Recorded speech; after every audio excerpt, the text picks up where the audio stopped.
Greetings to everybody. I hope everybody's in good spirits. This is our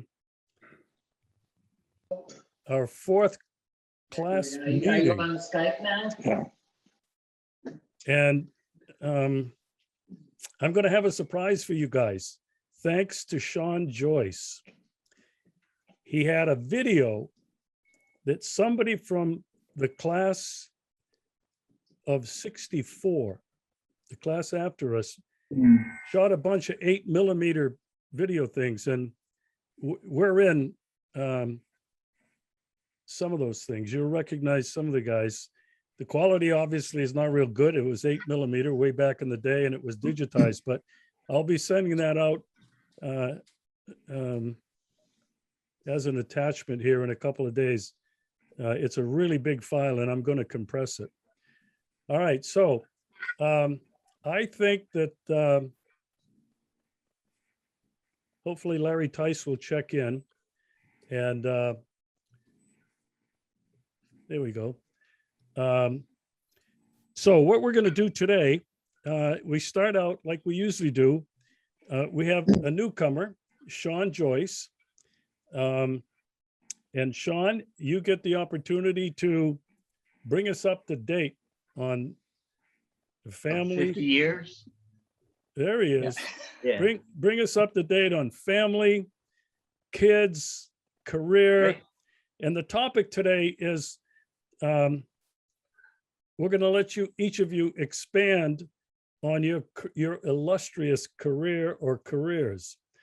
So Sean, welcome to the group. Take it away. Well, Reg, thank you. It's delightful to see everybody. I've had a chance over the years to see Bob and Bob Clark and Larry Tice.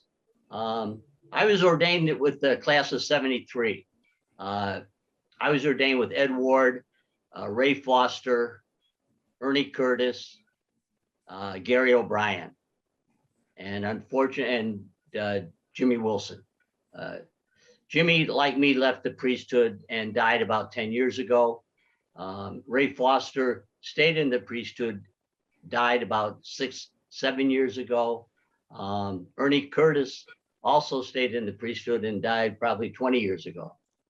So Jimmy and I were and Gary O'Brien, the three of us left the priesthood. But after I was ordained, I was sent to Tucson as the assistant principal at a really interesting time, both in the priesthood and also in academics and education.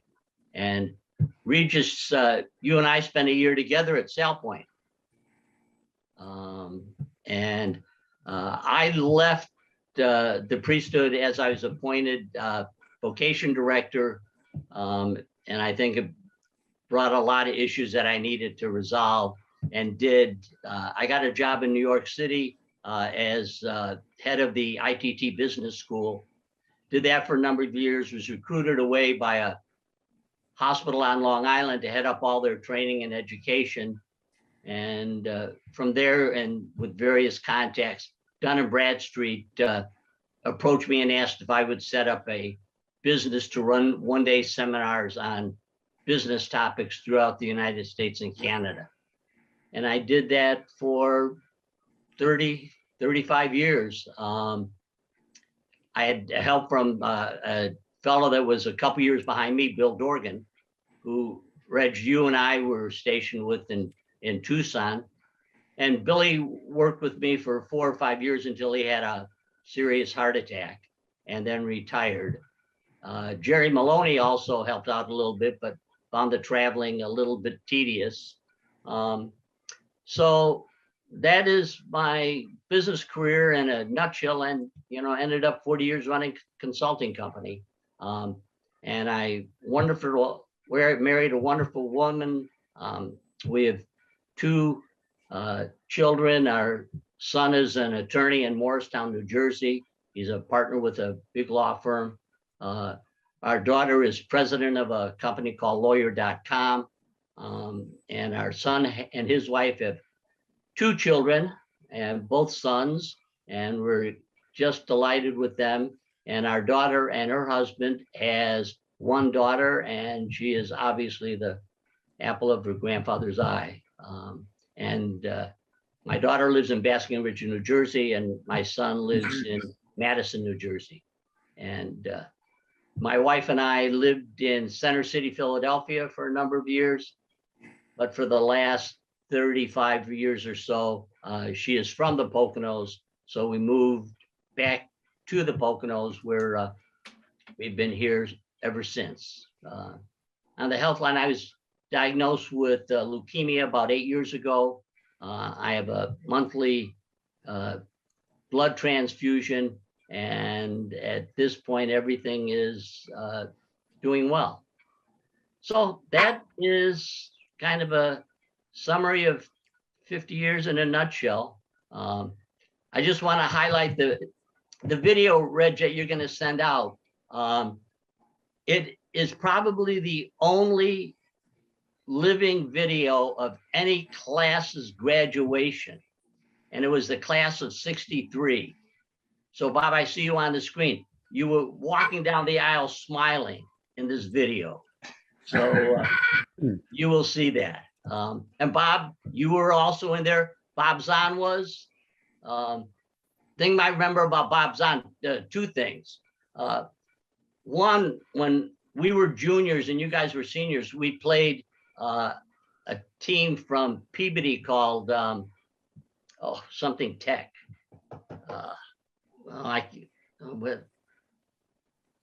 Something Tech, but it was a dreadful game because they taunted us the whole time, and Ed Curtin was just livid, and I never ever saw him livid.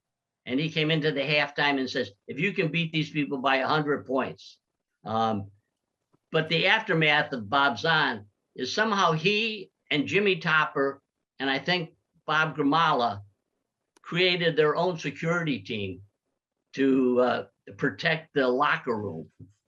And the other Bob Zahn story is that after the fire, and they decided that we were going to Marquette, and you guys were getting your degree from Mount Carmel College, Bob asks Brennan Hill, is there any way we can get our degree retroactively from Marquette? So the video, it has your class graduating. Also, it has a section on Olympic Games, and I forgot that we even had those. And there was one of Bob Clark doing a three-legged race, as I remember. Also, Bob Donnelly throwing eggs with Louis Horvath. So if you get over the quality of the tape, you'll find it interesting. So that in a nutshell. Hey, great. You are all well. It's great to have you. And, you know, when I asked the guys if they minded if you and Art Hill joined us, I said that you guys identified more with our class than your own classes. And so everybody said thumbs up.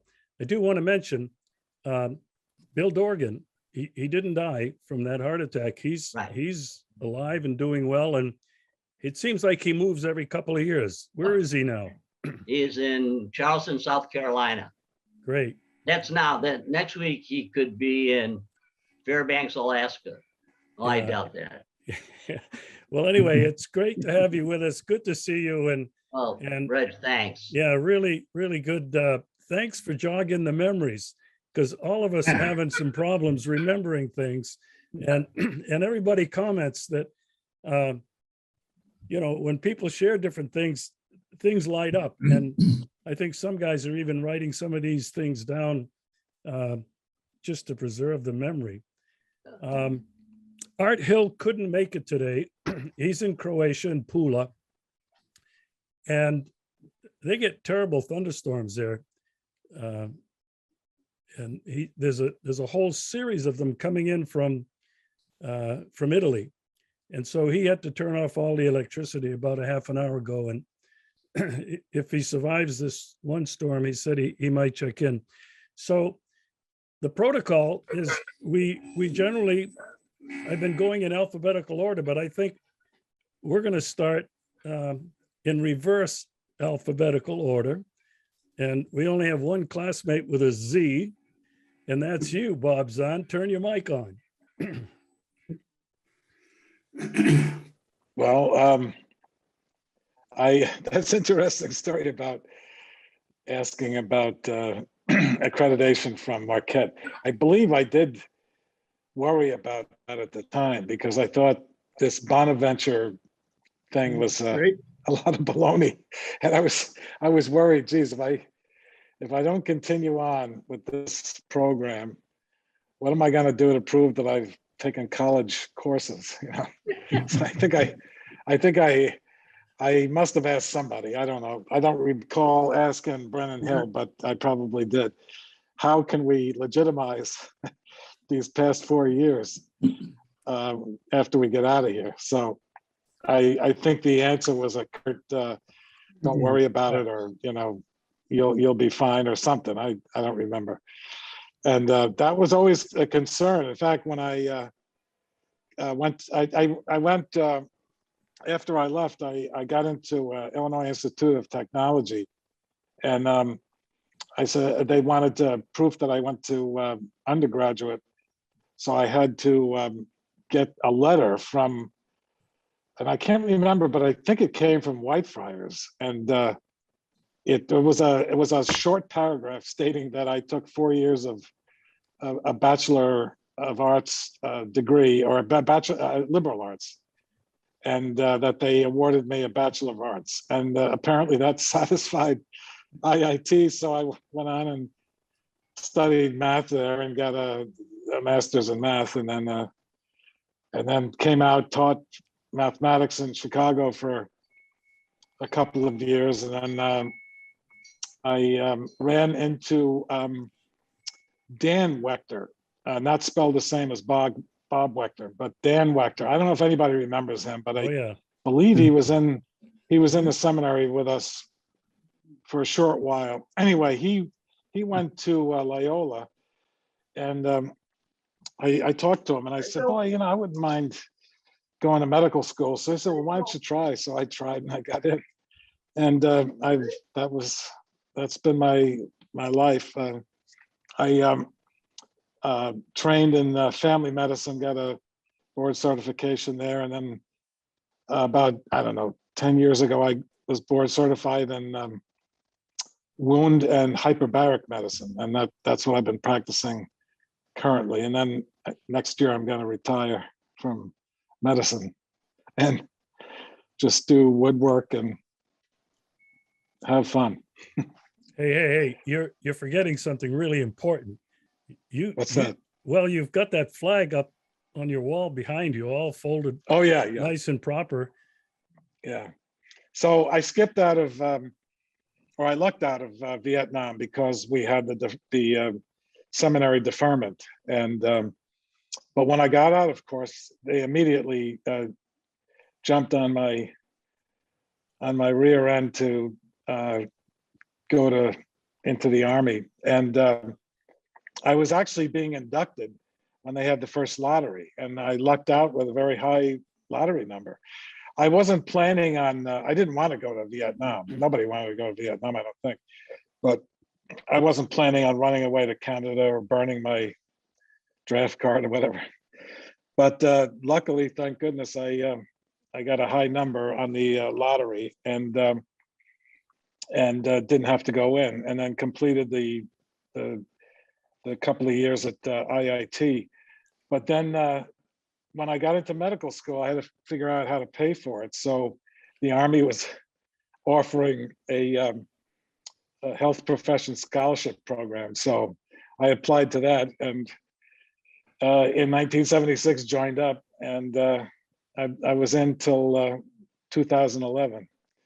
And so that was a kind of a crazy situation, avoiding the military at one point and then needing them at another point. But I enjoyed my time in the military. It was a great experience. It really was, and something I'll never forget.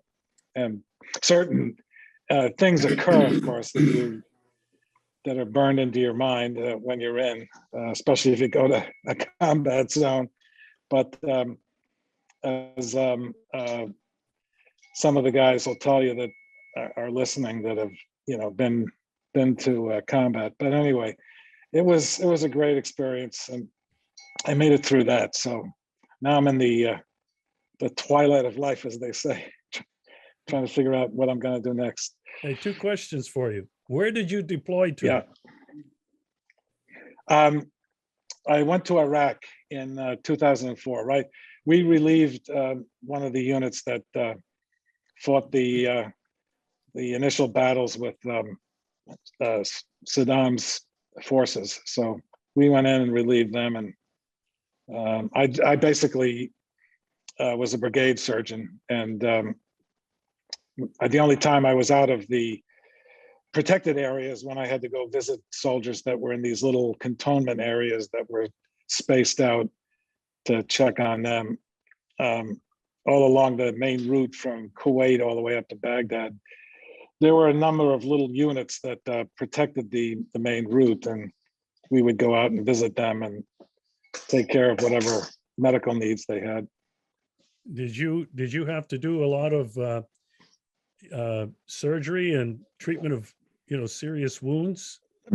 Primarily, well, I'm not a trained surgeon. I mean, when you're in training, you do assisted surgery, but I did minor surgery, sutured wounds, but mostly pains and aches. And I had one guy that unfortunately really loused up his eye. We had to send him back to the States. But mostly, and I did a lot of counseling when I was there. There's an awful lot of people getting depressed over there. And so I did whatever I could to help them through that. How to put a few people on some antidepressant medicine. Yeah. And what rank did you come out with? 06. I made it to 06, and so I was happy. Most of us maybe don't know what 06 is. Is that like a general? 06? No. 06 stands for Officer 6. It's a colonel, full colonel. A colonel, full bird. Yeah. Wow. Well, thanks for that. And I didn't want you to skip over your service in the United States military and in Iraq, because I think that's pretty important. Next up on the list, going in reverse, this classmate's had a really illustrious career as well. Dave Walsh. Turn your mic on, David. Turn your mic on. Yeah. There you go.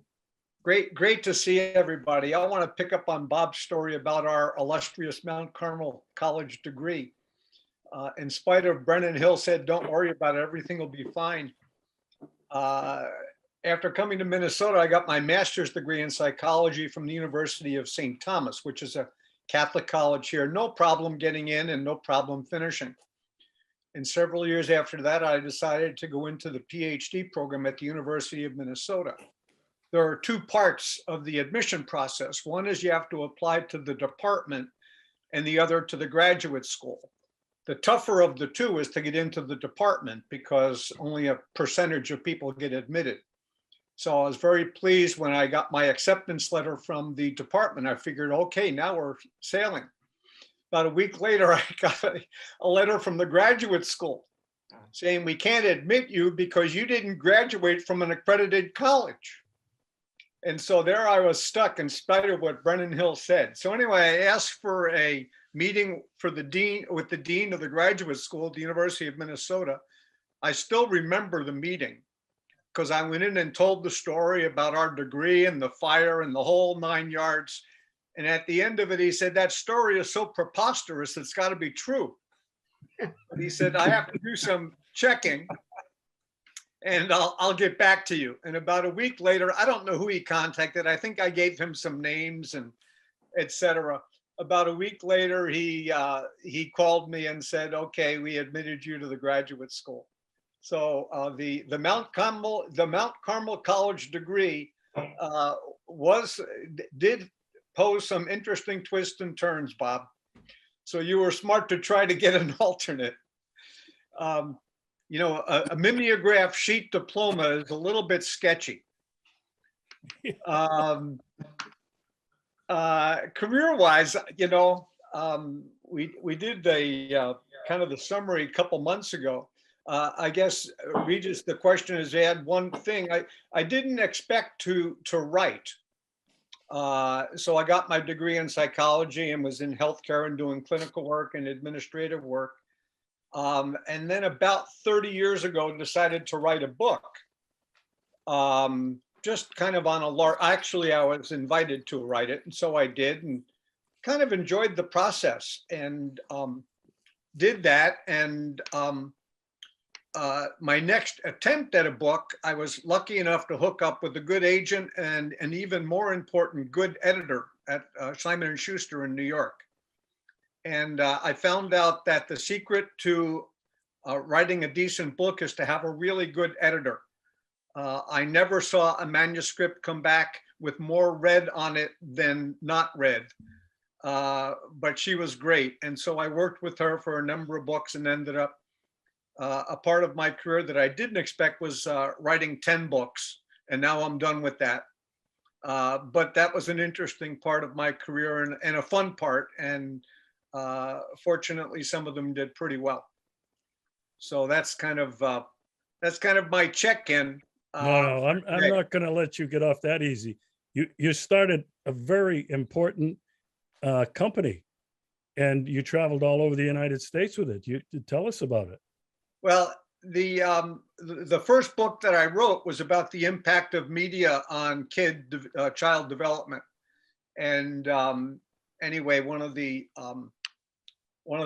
follow-up books on that same theme got picked up by then President Al Gore, who I met with, and he encouraged me to follow up with that. So I formed a nonprofit. I think this is what you're referring to, Regis, the National Institute on Media and the Family, which was something that I really enjoyed doing and loved doing, and had the opportunity to really travel all over the world, kind of talking about media and technology and child development.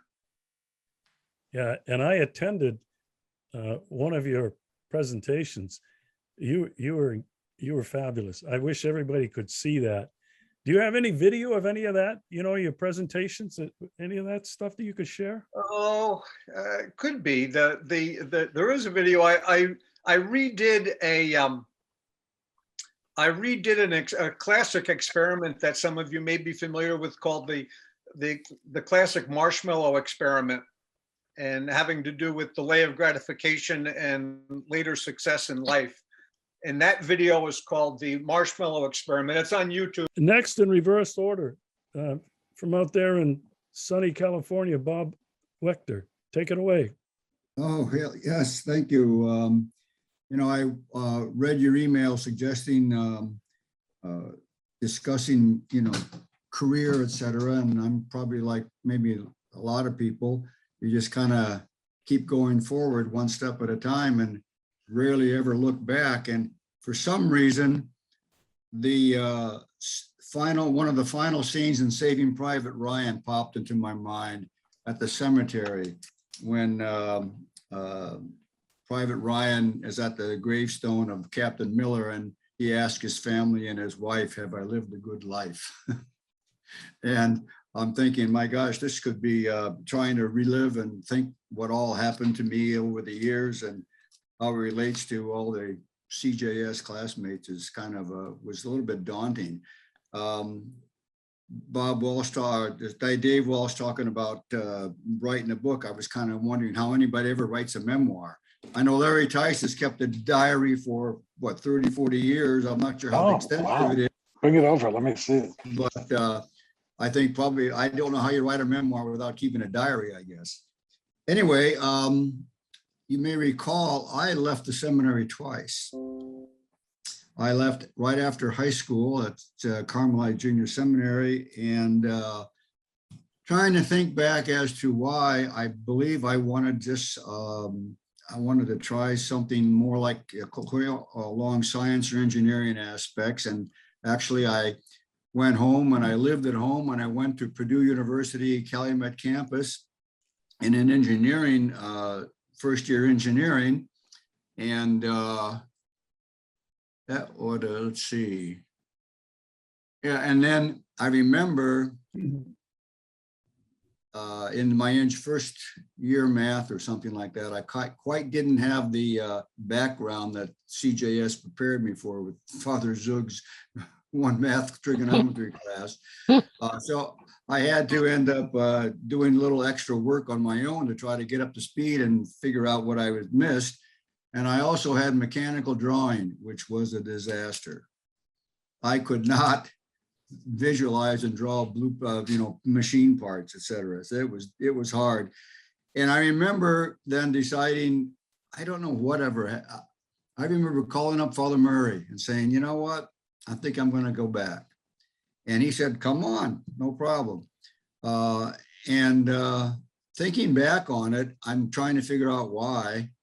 And one of the things that popped into my mind is that I missed my classmates. I just, and over the years, as I think about it now, I kind of wish that as a class, we had been able to accomplish what Dave and Dale and Bob Donnelly accomplished in Minneapolis. They had a little community together. They stayed together, left DC together and went to Minneapolis and stayed there forever. I remember visiting you one time, and two things about Minneapolis and Minnesota. I'd only been there once. I was on a business trip somewhere in Detroit, I think. I think I had a case representing Ford Motor Company or defending Ford Motor Company, coming back and stopping by. I remember Dale Panton's decorative insulation inserts in the windows of the house during the winter time. It happened to be in winter. And I remember the parking meters had these electrical connections to keep your engine warm when you're parked.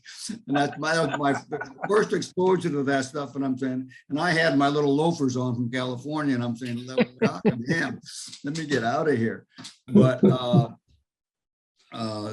that was my visit to Minneapolis. And then, so I actually then hooked up at fifth year with Sean Joyce's class. And that's where I went to the fifth year as although I was with, I guess we weren't in the same actual instruction classes, but I was with your class, and then we were at novitiate together.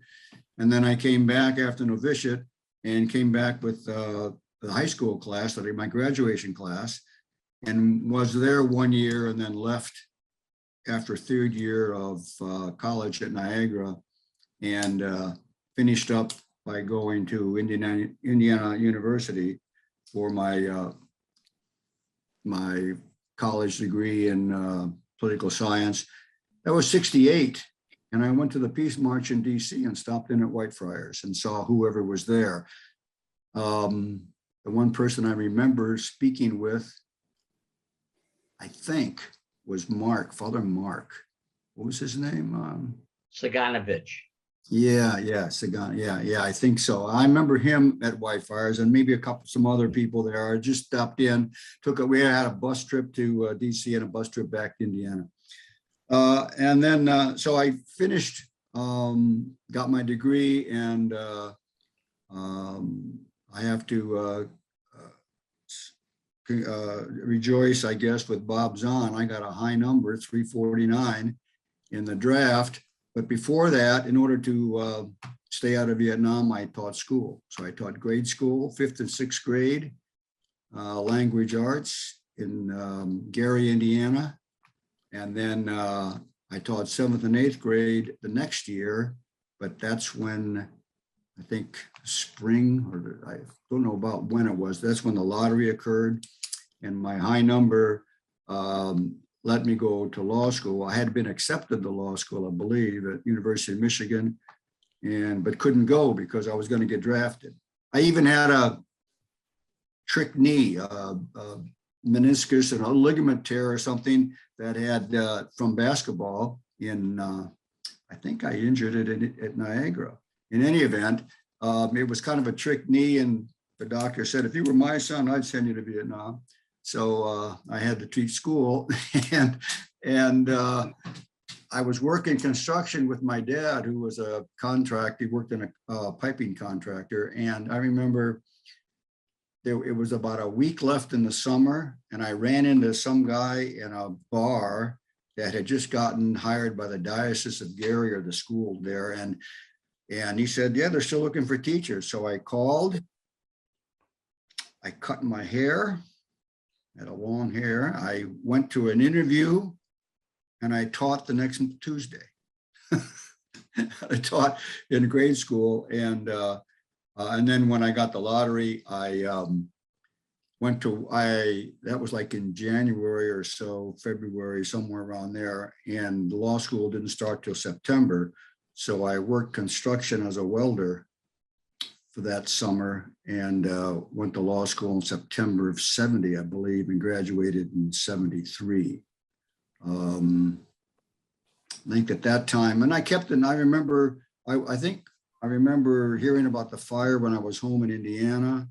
And I kept in touch a little bit over the years, going to various places. And I remember Bill Trahant was at Notre Dame University at law school for 1 or 2 years, and he didn't finish, I believe. So I was able to see him. Ryan LaHerd was in Chicago at University of Chicago in English. And I'd see him a bit. When I taught school, I took a California trip with Skip Tezak. He was in Joliet. He had left, and he was in Joliet. And I don't know how it happened, but we ended up just driving, I think, driving to California for Christmas break or something, and coming back. And forget, I think, we ran into John Prusik and Seamus O'Halloran teaching in Encino that Christmas. And of course, over the years, I remember meeting with, I think, Sean and Regis in Arizona, because my parents had retired to Tucson. And I'd be in Tucson occasionally, and I think stopped at high school the year that you were there. What year would that have been? About 73 to 77. Regis was there probably till maybe 80.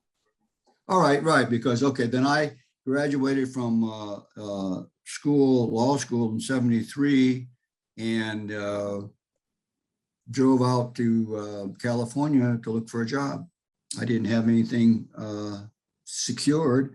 I just went out there and found a little job, and sent out resumes, and got a job working as a litigation defense counsel in a firm whose partner was from the school, University of Michigan. It was at the time, and worked there for 6 or 7 years, doing mainly personal injury defense work through insurance companies. That's how I ended up.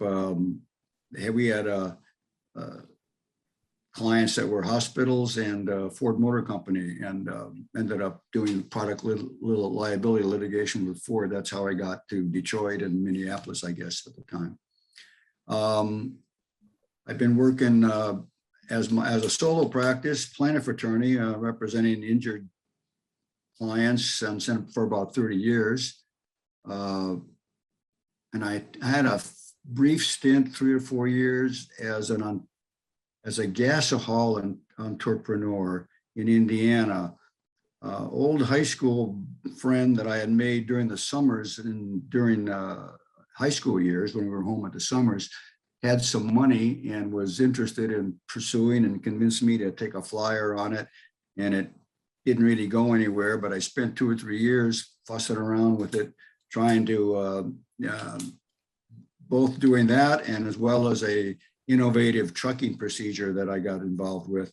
And neither of those panned out. I came back to California in the 80s, about 84 or so, 85, and practiced with a couple of firms. And then in the 90s, started my own practice, and I've been doing that ever since. I'm still practicing, trying to get it perfect. And I'm still working and have clients, and pretty busy. Busy as I want to be. And let's see, I've been married about 20 years, two stepkids, no blood relatives. And they have one daughter has a child and the other one is expecting in November. She's in Switzerland, married a Swiss national, lives in Zurich, and my wife's over there now. They just had a baby shower yesterday. And I guess that's it at the moment. Great. Well, thanks for the update, Bob. We're going to go to, Oh, Bob Zahn mentioned wood. I do a little bit of furniture refinishing, not as a business or a hobby, but I enjoy that and spend a lot of time educating myself on how to do it and do that. As well as I do take some pictures. I gotta get in touch with you, Dale, get some hint on your fine photography work. I got interested in it, but I didn't really follow through very much with it, but I do like it. I do remember you, Bob, in New Ball, taking hordes of pictures of sunflowers. I still have those slides, and I have some lightning over the barn at night, storms and lightning, and I have a lane. I forget where it was. There was a lane with a bridge. There was a lot of yellow flowers and yellow trees. I forget the kind of trees, but they were black bark and yellow. Is a great picture. I still love that photo. And I remember hiking up to a mountain in which there was a dead tree. You could see the dead tree from the distance, and we were able to find it one time. It was called Mutt and Jeff. Oh, okay, yeah. And did a hike up in that during the novitiate, right? And of course, Father Humphrey is still one of my fond memories of all time. So, I mean, to a certain extent, my years in the seminary, if there's any one big plus, it's my classmates and Father Humphrey. okay. Well, thanks a lot. Hey, did you take a picture? Did you take another picture at New Baltimore from the bridge? It was a time lapse with all the cars going by and all the red lights were like in a big streak. I think I remember so. someone taking. I did. Yeah, Yeah. I did I did some of that. I actually haven't pulled those slides out in a while. One of the problems I found with photography is that you take a lot of great pictures and there's no place to put them. You have to do like Dale does. He sells them. Right. Oh yeah. And I ended up trying to teach myself about a little bit of. Well, I remember Dale, you were the darkroom specialist at Niagara too, weren't you? I believe. Yeah, Reg and I and Art Hill. Yeah, we did. Right. We also brewed some brews in the dark room also. All right. All That's right. enough for me, right? Okay. Let's go up to Massachusetts. Tom Vaughn, take it away. I know he was there. Tom, are you there? Yeah. Hi, everyone. Yeah, I'm here. Thanks, Regis. Yeah, it's been a great walk down memory lane with all these conversations and telling of stories. I can make mine somewhat linear and maybe somewhat brief.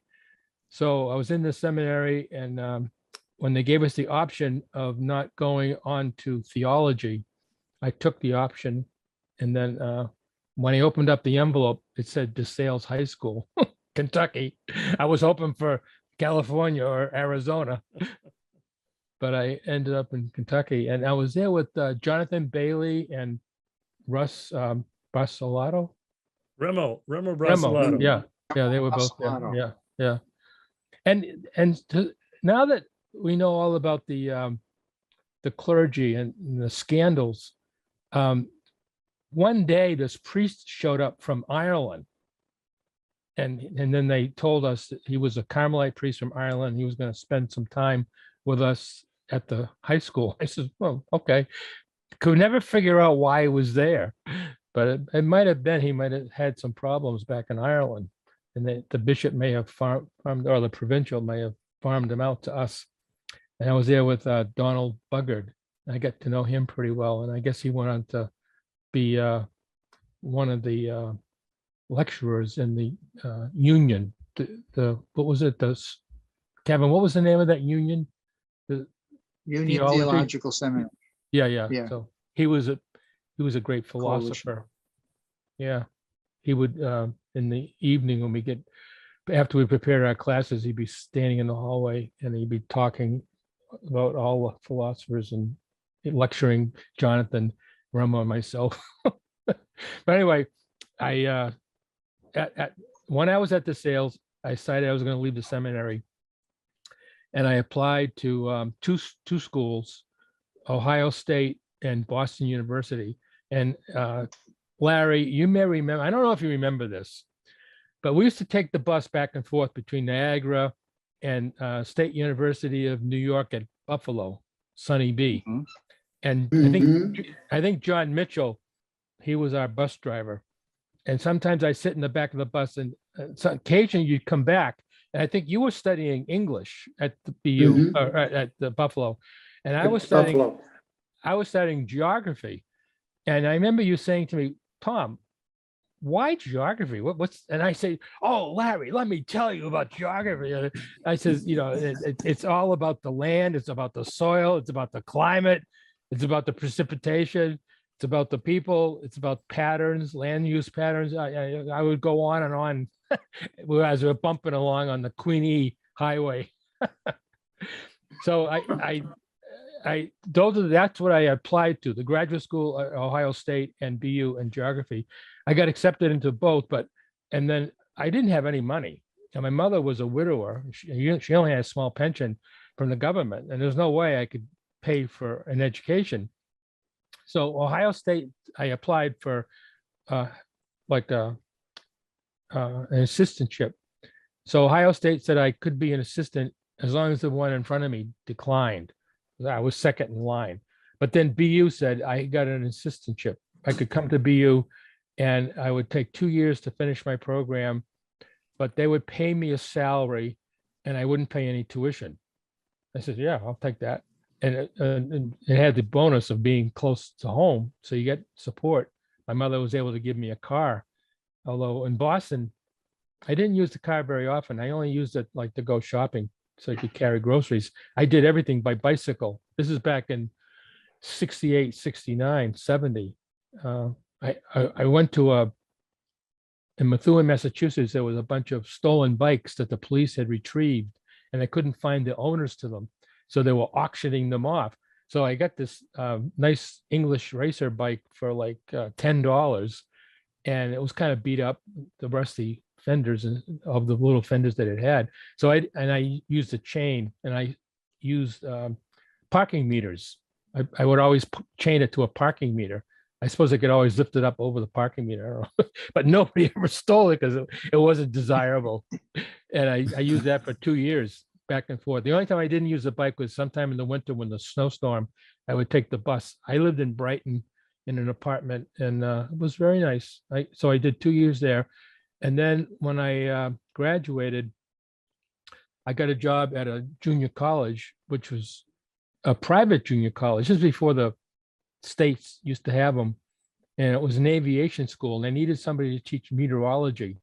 So I got to teach meteorology to the pilots, and then they wanted me to teach history because I had graduated in history, but then it went under because the year I was there for a full year, but then that's when Massachusetts and I suppose other states decided to get into the community college business, and then we have a whole bunch here, community at Middlesex and Bunker Hill, and so it closed. Why would you go to our school?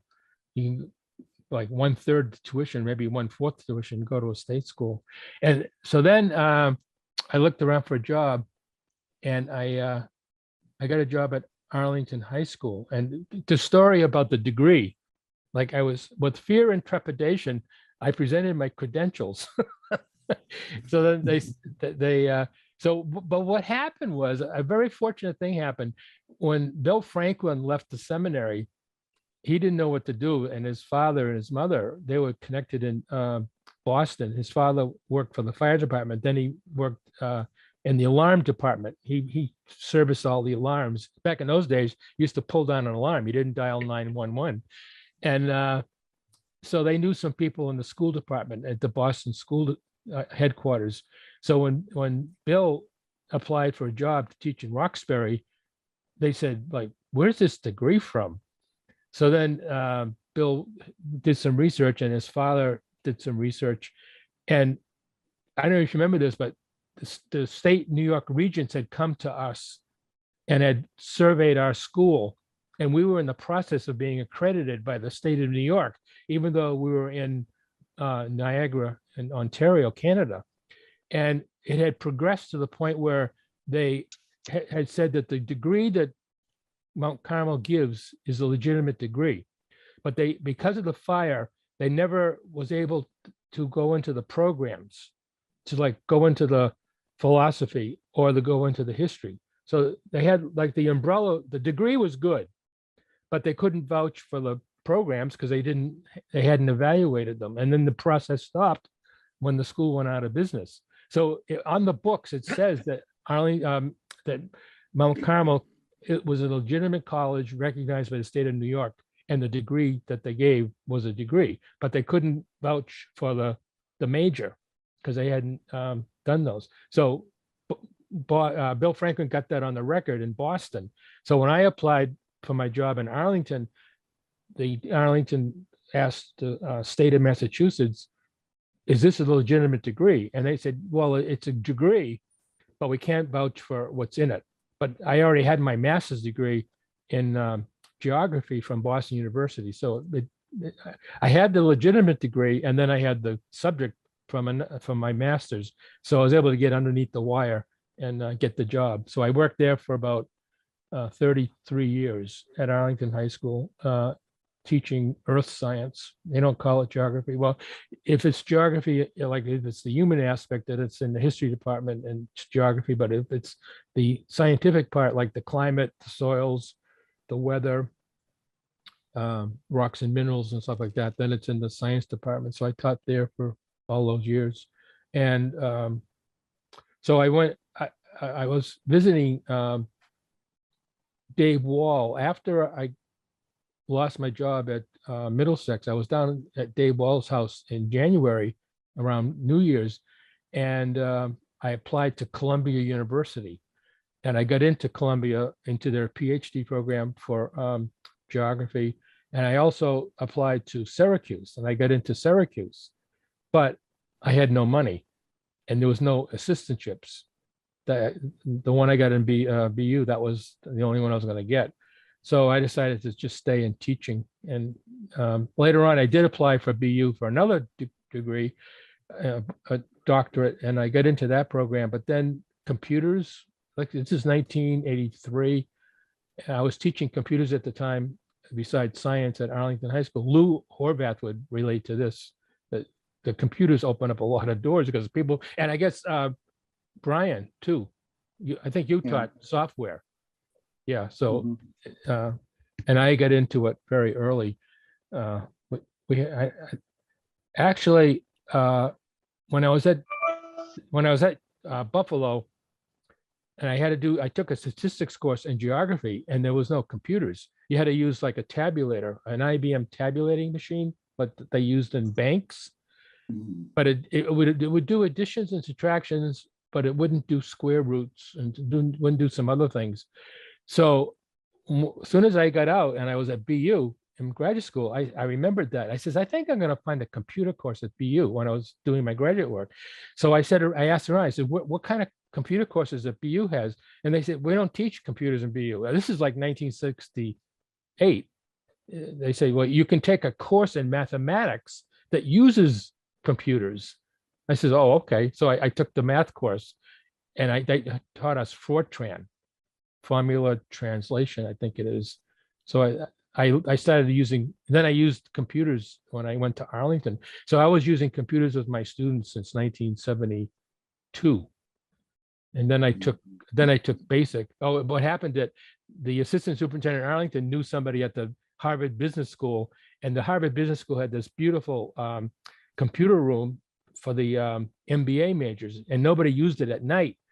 So the dean at Harvard talked to his friend at Arlington, said, do you think any of the teachers would be interested in coming down at night and using our computers?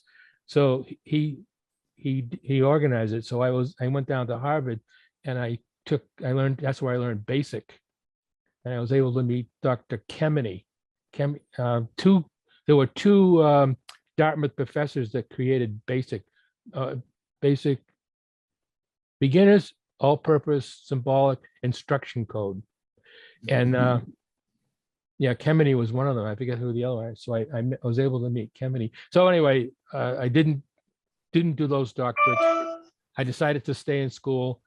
When I went for that, when I reapplied to BU to get the doctorate in education, an opportunity came up to work at Harvard. So I said, do I want to do all that extra coursework, or do I want to like maybe go to Harvard and work there for summers? And I said, I think I'll go to Harvard. And I went to Lesley. I transferred to Lesley to get a degree in computers in education. And they didn't have a doctorate at the time. So I got a CAGS, but then 2 years later, it became a doctorate. So if I had done it 2 years later, the same work, I would have got a doctorate, but I didn't.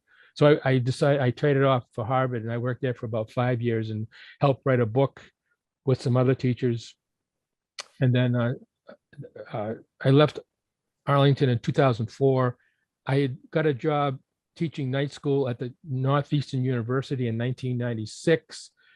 So when I retired in 2004, I kept going at Northeastern, and then there's a school right down the street from us, Middlesex Community College. So I went down there and said, do you need a teacher? And I said, yeah, we need an environmental teacher. So that's my bailiwick. So I've been teaching at Middlesex since 2004.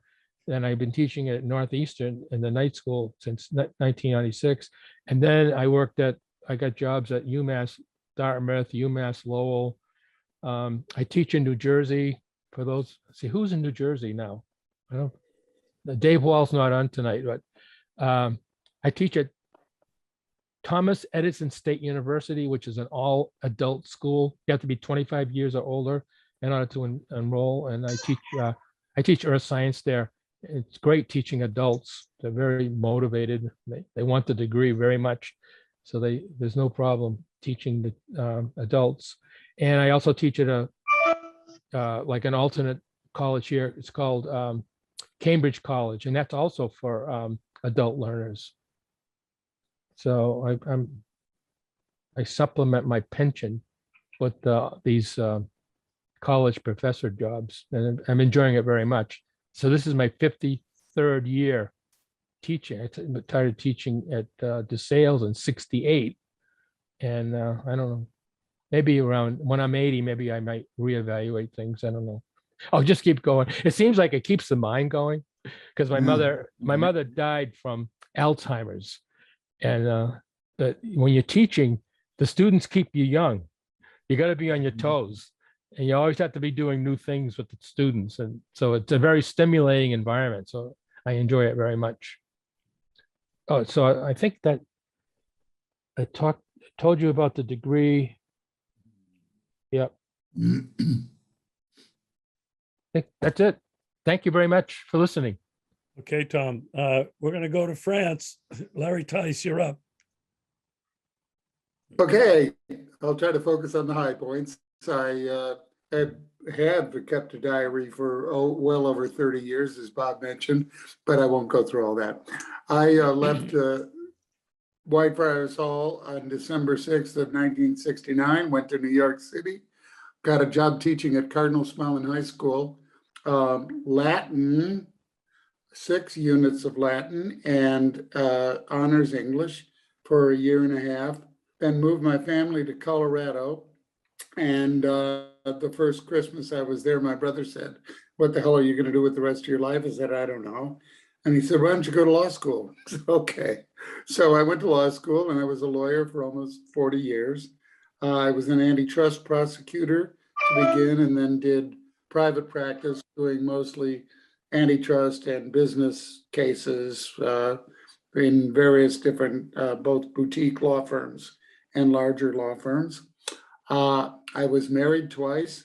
Bob Wachter is the only friend of mine who attended both of my weddings, the first in San Antonio in 1973 and the second in Denver in 1993. I have two sons by my first wife, and then two by two that were my present wife's children when we got married. I retired actually about 10 years ago. My dad had passed away when he was 69 years old and never had a retirement. So I said, I'm going to retire when I'm 65. And I stuck to that, bought a place in France, and have spent the last 10 years going back and forth between Denver and our little town, Laurice, in the south of France, where I am right now. That's pretty much what my life has been for the last, 40 some years since leaving the Carmelites. I really enjoy catching up with all of you. Sorry, my life isn't more fascinating, but that's about it. Okay, Larry, thanks very much. We're going to go to Minneapolis. Dave Walsh, take it away. Dave's gone. Dave had to leave for another okay, commitment. okay. Did I say Dave Walsh? I meant Yes. Dale Panton. You're Okay. next on the reversed alpha. I thought maybe you meant that. I was looking at my cheat sheet here. Okay. I'll try to make it brief. Following Bob Zahn's comments about our degree, I think I got lucky because what happened after we left Niagara was I had to go to Marquette in order to lay all the carpet in the rooms for the new people that are going to be coming to Marquette to seminary. Meanwhile, I think I told you last time I was on that Dave Franzen and I had switched places. He went to Whitefriars. I was destined for Joliet. But on the way to Joliet, I had to stay in Marquette. So I took a couple math courses at Marquette. And my degree from Mount Carmel College was actually a Bachelor of Science in math. So that looked a little better, I think, than philosophy. So then I went to Marquette, and then I wound up going to Joliet. And in the summers of Joliet, Bob Zahn, I also went to Illinois Institute of Technology and picked up some computer science and math. And so then I was gradually accruing some math. Meanwhile, while we were juniors and seniors, I had also gone to the State University of New York at Buffalo. Nights, I would have to drive there. I missed the bus with you other guys. And that's why I had to kneel out every morning when it was time for lauds, because I went to school at night and had to study all night. So anyway, so I had math courses from Canisius College and State University of New York at Buffalo, and some computer science there too. And so by the time I was ready to apply for a PhD program at the University of Maryland, which in 1971, or 1970, was one of the only schools in the country that instead of electrical engineering, they introduced computer science as a real live degree. So I applied to that, and because I had all those math courses in other places, I think I was legitimate enough to let me in that program. And then the 2 years in Joliet I had mentioned were really great. Bob Donnelly and he spent 1 year there. I spent 2 years there. Michael Mulhall is still a Carmelite. He's actually writing a book about the Carmelite rule. He and I were very good friends in Joliet, so we passed the time together, going to Chicago, looking at art movies and stuff like that.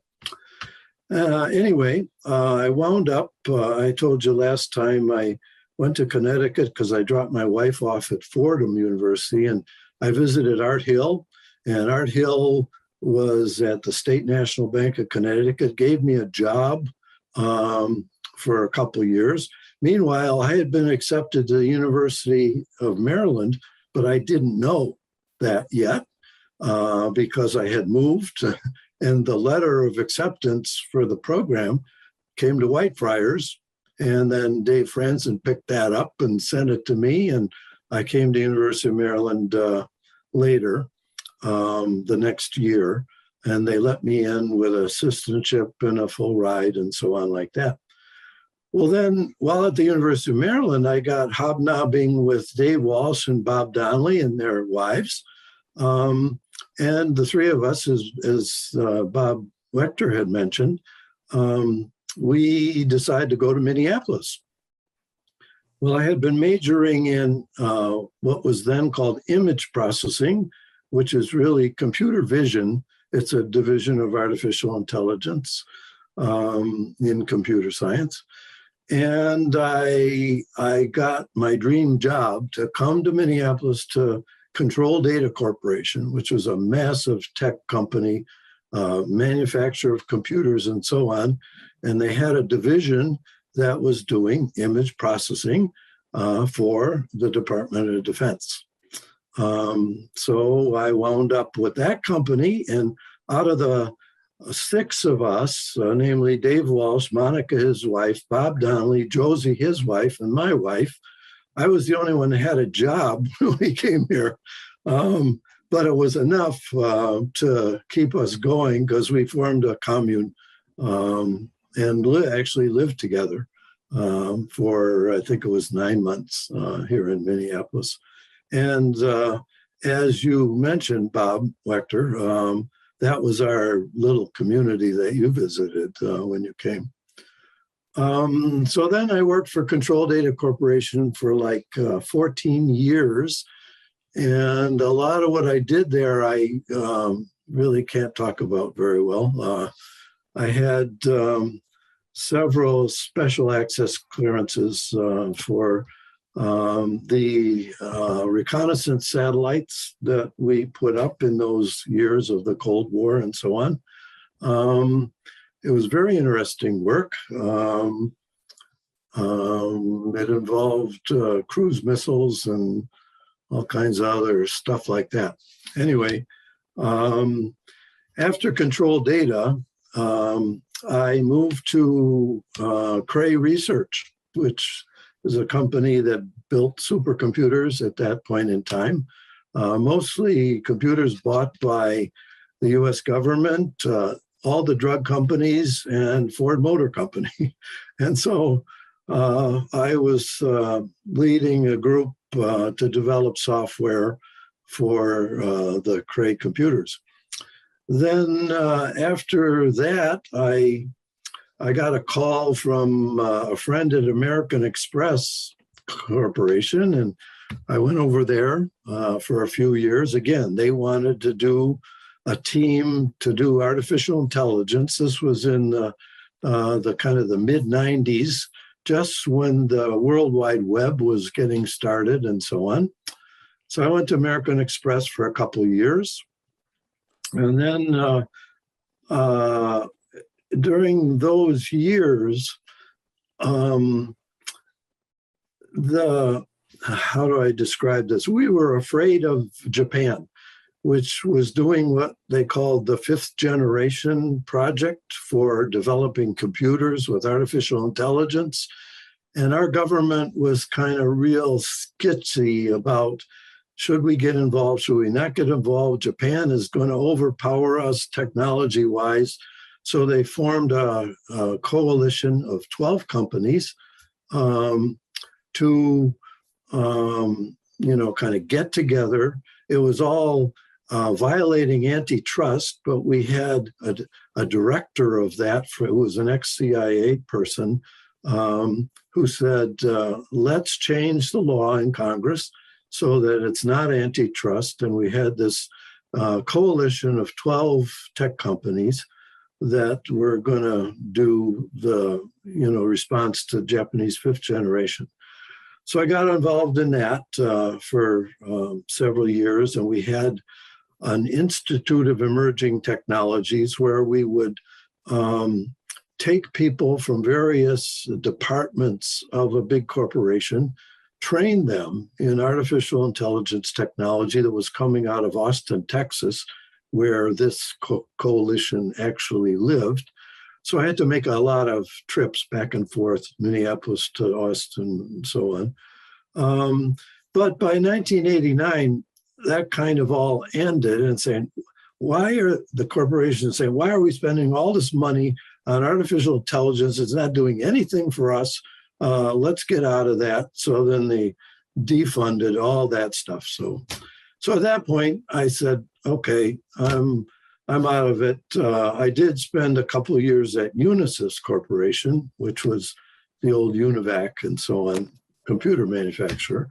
But then I said, that's it. I went to healthcare because healthcare at that time was so lacking in good software. And I joined up to United Healthcare, which many of us might have our plans in because it's one of the biggest insurers for healthcare in the country. And I had several groups there. And then that essentially, I had a team of people, and we eventually together as a whole team eventually left United Healthcare, and we kind of left by gutting their IT department. I could do that because I didn't sign the non-disclosure agreement and non-compete agreements and so on. So I could take my whole team and move to a small startup company called Abaton, which was eventually bought by McKesson. And Bob Nazan, you know McKesson very well, probably, as a supplier of drugs and all kinds of supplies for hospitals.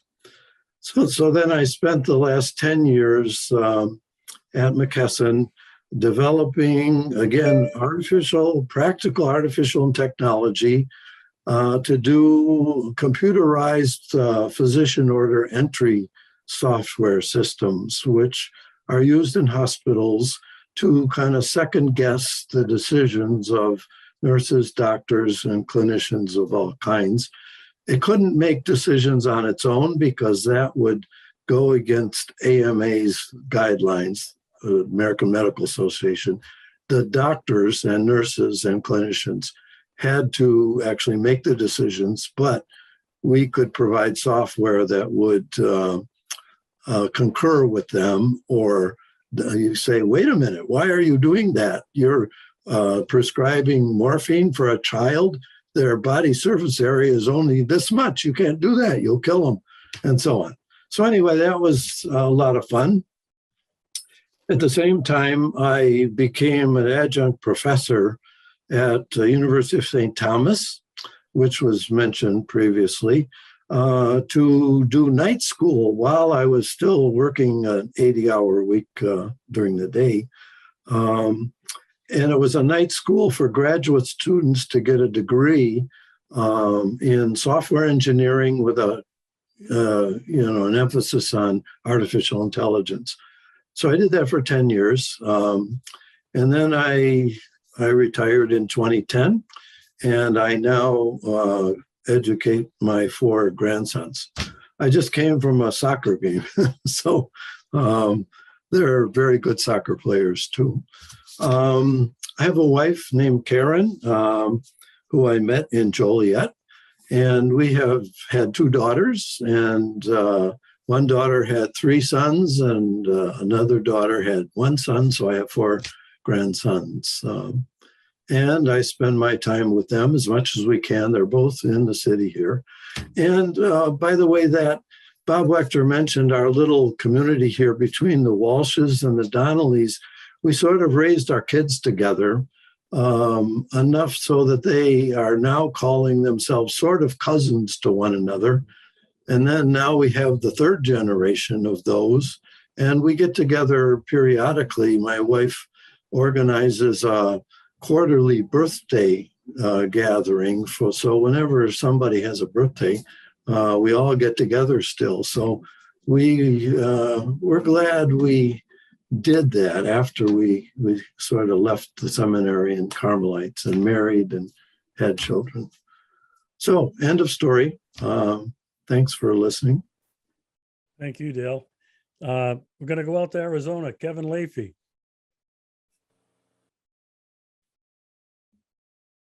Kevin, are you there? There you go. Turn your microphone on. You're muted, Kevin. The little mic. There you go. Okay, I'm here. I don't know if I'm moving.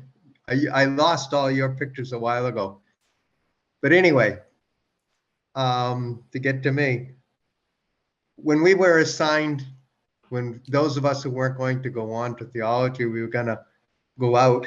I was assigned to Crespi High School, which I often think made all the difference in my life. But anyway, I went out to Crespi for a year, went back to Washington, got ordained, and then I was assigned to. I wanted to work in a parish, so we came up with the idea that I would work at Crespi and at St. Jane Francis in Van Nuys, North Hollywood. So that's what I did. I went back out to California for 9 more years. Then I thought that I wanted to do like social justice work. So I asked if I could go to the Northwest and work in a hospitality kitchen. And I actually got permission. So I went up to Tacoma and I lived with a family, and we were working in starting a hospitality kitchen in St. Leo's Jesuit parish. While I was there, I found out about this Bethlehem Peace Pilgrimage. So actually all of this stuff Regis did an interview with me a few years ago in Maine, and all of this stuff is on that interview on YouTube. So then I went to, I got involved with the group up in Seattle, and there were Jesuit volunteers, Mennonite volunteers, people of different faith backgrounds. There were about 18 of us in all. And we were all working with the poor, and we were upset about the Trident nuclear submarine base outside of Seattle. So anyway, we got together and decided we were gonna make a pilgrimage on foot to Bethlehem in the Holy Land, and we would speak out against nuclear armaments.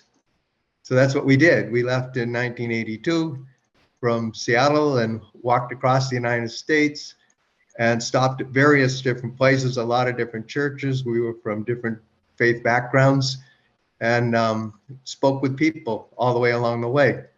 And then once we got to Washington, D.C., then we crossed over to Europe, and we started in Southern Ireland, and we walked all the way up through Ireland from Cork to Larne, and then crossed over to Scotland and walked through Scotland and England and France and Switzerland, crossing the Alps, walked all the way down through Italy, over to what was Yugoslavia at the time, to Dubrovnik, down through Kosovo, Macedonia, into Greece, and then from Greece we crossed over from Athens to Palestine and walked through. So we arrived in 1983, Christmas of 1983. Took us 8 months to get across the United States. Took us about 10 months to get through Europe. We walked about almost 7,000 miles. When that was over, then I asked for a sabbatical, which really went over well. But anyway, I got it, and it was Carmelite Studies. It was a 3-month sabbatical in Rome. And after that, I came back to the United States, And the Bishop of Idaho, I had an uncle who was a priest in Idaho, in Haley, Idaho. He was in Idaho for 31 years. He died in Haley. When he was dying, I was with him, and I got to know the bishop and the people. And so the bishop had asked Murray, who was the provincial, if I could go to Idaho to take that parish. So in 1984, when I came back from Europe, I went to Haley, Idaho, and I spent 4.5 years there. And then Murray was really on me to be in a Carmelite community. So then I said, well, okay, I'll go to the missions. And he wanted me to go to a Carmelite house in the United States for 3 years before going to the missions. So I ended up in St. Anastasia's in New Jersey.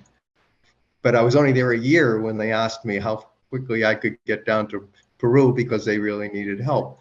So I went down to Peru in 1989.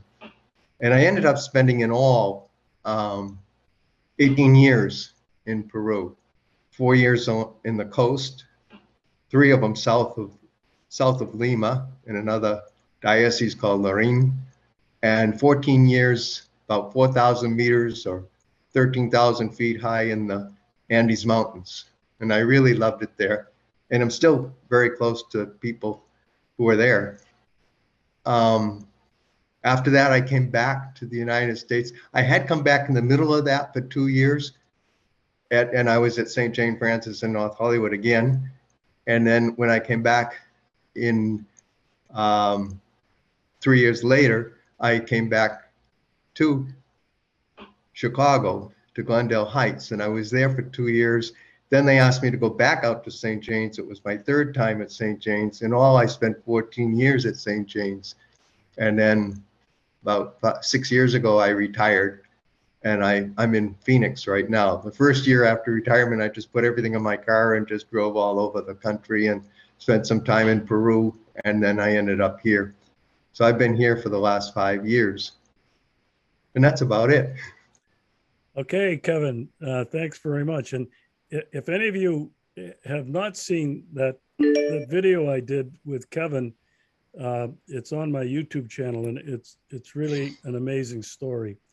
We all ought to be very proud of the service that he has provided for not only the order, but the church and people in poor and Hispanic communities. We're going to go over to Pennsylvania. Lou Horvath. Thank you. By way of career, I have to thank Bob Zahn for getting my career started. If you recall, when our senior year at college, we did volunteer work, and you and I became orderlies at I think it was St. Mary's Hospital in Lewiston, New York. And I think that's relevant to how I got started, because my dad died, then we had the fire, and then I wanted to help my mother. So I took a leave of absence and I went home, and I couldn't find a job. So my sister called from outside of Philadelphia here and said, there's a Catholic hospital looking for an orderly. Well, this is what I did. So I'll take anything. So I went there. I lived with my sister for the summer. And I remember my first week, the nun said, we're going to hire you, but we have to make a change because we're not going to hire you in the daytime. You have to do a 3rd shift at night. Hey, I'll take anything. So that night, somebody died, and the nurse said, you have to take the guy to the morgue. And I don't think, Bob, you and I did, I never took somebody to the morgue. So I called the orderly from the ER who came up to help me. And we're bagging the guy, and we're talking. He said, what are you doing here? You have a degree. Why don't you go over to this other medical center? They're looking for somebody in alcoholism. So I went there the next day, and I was interviewed, and the administrator asked me, so what do you know about alcoholism? I mean, I said, well, I know my uncle drinks a lot. I think they were desperate to hire people. So they hired me. And I got started at Crozier Medical Center, which is outside of Philadelphia, and I spent 18 years there. And I got a lot of federal monies. We expanded into a multi-million-dollar program. I wrote a lot of grants, federal, state, local, private. And one of the grants I'm proud of, I wrote a grant to the federal government, NIAAA, and it was approved. But at that time in 1973, 3, 1972, President Nixon impounded those funds. So a group of people around the country approached us, and we were one of 4 institutions that had an approved grant, but the federal government illegally impounded the funds to deny services to the community. So my point of the matter is I was part of a group that sued the President Nixon of the United States. So that's pretty cool. Then I had an opportunity to go to be a vice president in a hospital, which is in a Franciscan health system, and now it's Trinity Health. And I oversaw pharmacy, laboratory, x-rays, CAT scans. I did that for 2 years, and my heart was really in behavioral health. So I had an opportunity to become a CEO of a psychiatric hospital in Doylestown, and then a psychiatric hospital in Downingtown. And the one in Downingtown, I spent 7 years, and Sean may remember it. I remember meeting, again, it was run by the Archdiocese of Philadelphia. We took on a clergy and religious who had drug and alcohol, psychiatric, and some abuse issues. And I met with Gary O'Brien, a number of times, and Quinn Connors, and people at Southdown and St. Luke Institute in Maryland. And so I was getting a little nervous working in there because I left, and then the Boston Globe came out with their big scandalous paper and report. So then I went into geriatric care for about 9 years. And the last 8 years has been in academia at St. Joe's University. And my position was cut a year ago with all this pandemic. And so right now I'm doing some adjunct teaching and some consulting work. I'd like to go back to Bob. If I remember, I never forgot this, because when we were in New Baltimore, novitiate, I think it was like in October, the farmer said, okay, we have to go get the grain. And I didn't know what we had to do. And you, me, and Al Jacovic had to go into the silo. And we had to walk around where they came in with the grain. And I never realized how dangerous that was. So I never forgot that experience. So part of my career I'm pleased that I was able to get certification in addictions, certification in healthcare management, and certifications in geriatric care management. So that's my career. Okay, I'm Big not going Lou. to go back to I'm not going to go back to the silo. Okay, thank you. We're going to go over to Guy Gramala.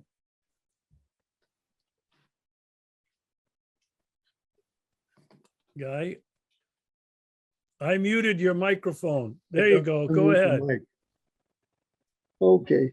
Well, my story, I guess, I left the seminary after senior year and went into the Brothers in Akron. During that time, while I was in Akron, stationed at Joliet. And for those who remember Father Coleman and Patrick, they weren't bad guys when you lived with them. It's a totally different scene when they're over you and when you live with them. Something. From there, I went to Niagara, had a great time there. Then got stationed back to Akron, which is okay. Was there when the fire took place in Niagara. Rancher gave me orders, and I went right back to Niagara to help after the fire. And I enjoyed that, seeing some people and everything that I had known before. And after that, let me see. Oh, I got a notice to go to Milwaukee because they'd be starting a seminary in Milwaukee. So I went there in '68, and the job was to convert the apartment building into, I guess, the seminary. Dale would probably know, people all carpeting in. I did a lot of the carpentry work in different things. I was there till '73, took a leave of absence, and I think what was going on with me, and decided to leave. After I left, I worked for a construction company for a year or two. Oh, by the way, I got married too. And let's see, I did construction work for a while. Then got hooked up with a hotel group, my position there is usually a chief engineer. Not too many people want to be, but that's what they call it. Then I went from the hotel to an office building, no, to a hospital, where I stayed for several years. I left there, went to work for an office building. Then after that, went back into healthcare. Director of plant operations at Sacred Heart Rehab Hospital. Stayed there for a while and had the opportunity to go work for Marshall Fields. I don't know, and you guys know of it. I thought it's really historic. Ended up being assistant chief engineer with 22 properties, responsibility for 22 properties in 3 different states. I liked that, did a lot of traveling, and I really liked it. Let's see, after that, the Marshall Fields had some health issues, so I had to retire early. In 2012, I had a heart transplant, and thank God I had it because I'm still here. I retired 2000, I guess 2010 was my retirement date. All through all this, I also had my own little company. People call it handyman. I used to hate that. I used to go and repair people's houses and whatever they needed. So that was a good deal. I really enjoyed that. Unfortunately, after my attack and that, I was on disability. I still am, which I hate. The problem is, my wife will tell you, I still think I'm 30 years old. I want to go and do this and do that. My body is 76 years old. It ain't gonna happen. I have a hard time adjusting to that, even to this day. Hey, what else is happening now? That's basically my career. I mentioned before, I got married.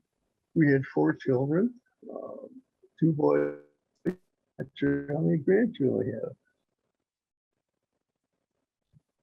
I think about 8 grandchildren between them. So they're all in the area. Nobody's moved out. They're all in the greater Milwaukee area. And try to get together with them as much as we can. COVID kind of knocked that out of the park. So hopefully when this thing gets better, we can spend more time with them. That's about it for my career. Okay, Guy, thanks very much. We're going to go back out to Arizona. Bob Clark, turn your microphone on. I'm on. Yeah. A couple things before, and I'll try to make this quick. I wrote this down. Hey, wait a second. Wait a minute. Hold it. Dale Penton. Dale raised his hand. Did you want to jump in, Dale? No, I already had a turn. No, but I thought you raised your hand. No? Okay. All right. Back out to Arizona. Okay. I mean, all you guys have had a illustrious career, so I don't know how this is going to compare. But a couple of things. Sean, didn't we once meet in the Poconos? I used to have a townhouse in the Poconos. I can't hear you. Turn your mic on, Sean. I muted it.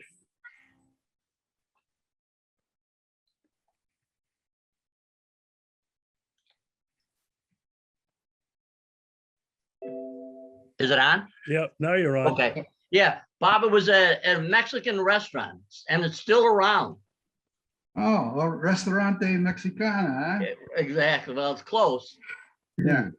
And then I remember Bobby Zahn's not here now, but he used to bust my chops about Machichi and me being in history class. He used to say, oh, and Machichi would call you Bob Clark, Bob Clark. And then somebody mentioned Dan Wechter. He came to visit me once after I was married, Dan Wechter. I remember him driving to see me, came to see me and my wife on his motorcycle, stayed a couple days with us, and I've never seen him since. I've often wondered whatever happened to Dan Wechter. So anyway, I left Whitefriars. I had been in Tucson for a year as a Latin teacher, etc. And I came back to Whitefriars, but then both my mom and dad got very ill. One was in one hospital in New Jersey and one was in another. And the only ones at home were my sister in her early teens, and then my brother and my other sister who were like 10, 11 years old. So I went home to help out the family. And I decided to stay. I decided not to continue with the Carmelites, although I owe everything I feel to what I got from you guys and from the Carmelites. And the next thing, I started to look for a job, but before that happened, I got drafted.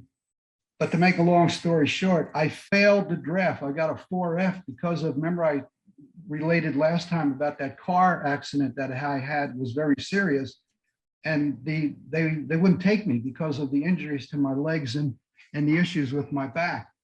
So anyway, I didn't get drafted, and I always admired my dad. I loved him. He was very good in the insurance industry. So I said to myself, I think I'm going to go into the insurance industry, but I didn't want to go work for his company. So I went through a headhunter, and I got a job with the Travelers Insurance Company, and they sent me to Hartford, Connecticut to get trained in what they call property and casualty personal lines. It has everything to do with knowing contracts like automobile, homeowners, boat, you name it, housing, liability insurance. And I became a underwriter and a field man for Travelers in Parlin, New Jersey. First I was in Newark, and then in Parlin, which is a suburb of Newark. And I underwrote, but it was kind of boring. I wanted to do more than that. And the fellow who was my direct manager down there, he got hired away by Prudential. Prudential at the time decided to go into the property and casualty industry.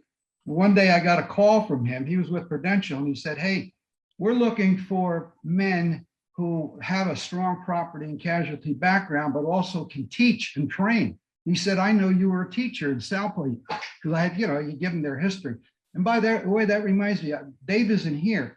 When I got hired by Travelers, they asked me about Mount Carmel College. And I said, oh, that's a college off of St. Bonaventure's University. And they just accepted that. So I didn't have to go create a whole reason for another school that I went to. So I went over to Prudential, and I became a trainer of property and casualty insurance throughout the Northeast. I would go to different states and different cities in the Northeast, from Maine down to Delaware, training Prudential agents and how to get their property and casualty licenses, and also how to market the products. But I started to write some of my own training manuals because I didn't like what the Prudential had, basically. I thought we could do better. And the next thing I know, I got offered to work at Prudential in Newark, New Jersey. And so I took the position there. It was obviously more money in the home office and writing quality training manuals. And I said, but I really want to be in the sales end, I think. So I was going to leave and go into what they would call the field and market the products.